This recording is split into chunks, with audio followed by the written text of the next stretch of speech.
అన్నమయ్య జిల్లా రాజంపేట పార్లమెంటు పరిధిలో వ్యవసాయం పైన సరైన దిగుబడి లేక కొన్ని లక్షల మంది విద్య మీద జీవనం సాగిస్తున్నారని టీడీపీ రాజంపేట పార్లమెంటు అభ్యర్థి సుగవాసి బాలసుబ్రహ్మణ్యం పేర్కొన్నారు. ఈ సందర్భంగా రాయచోటి పట్టణంలో ఏర్పాటు చేసిన మీడియా సమావేశంలో ఆయన మాట్లాడుతూ ఫిబ్రవరి, మార్చిలలో జరగబోయే జాబులకు సంబంధించి నిరుద్యోగ ఉద్యోగులకు టీడీపీ ఆధ్వర్యంలో సోషల్ మీడియా ద్వారా మెంటల్ ఎబిలిటీ స్టేట్ మెటీరియల్ను ప్రతిరోజు 30 ప్రశ్నలను అందుబాటులో ఉంచబోతున్నామని చెప్పారు. తెలుగుదేశం పార్టీ బడుగు బలహీన వర్గాలకు, నిరుద్యోగ యువతీ యువకులకు ప్రాధాన్యత ఇస్తున్నామని చెప్పారు. మనం చేతనైన సహాయం 10 మార్కులు 20 మార్కులు నిరుద్యోగ యువతీ యువకులకు మన ద్వారా వస్తే బాగుంటుంది. మనం ఏదైనా చేయగలుగుతామా?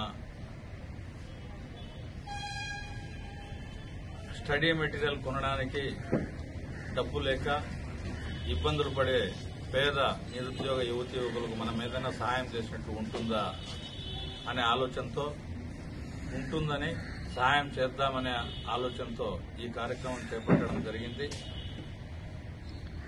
తెలుగుదేశం పార్టీ జెండా నీడలో ఈ కార్యక్రమం జరుగుతూ ఉంది. మేం బడుగు బలహీన వర్గాలకు, నిరుద్యోగ యువతీ యువకులకు అందరికీ ఎప్పుడు ప్రాధాన్యత ఇస్తామనే ఒక ఆలోచన మళ్లీ దీని ద్వారా పునరుద్ఘాటిస్తూ ఈ కార్యక్రమానికి మేము ఈ రోజున తొలి అడుగు వేస్తున్నాము.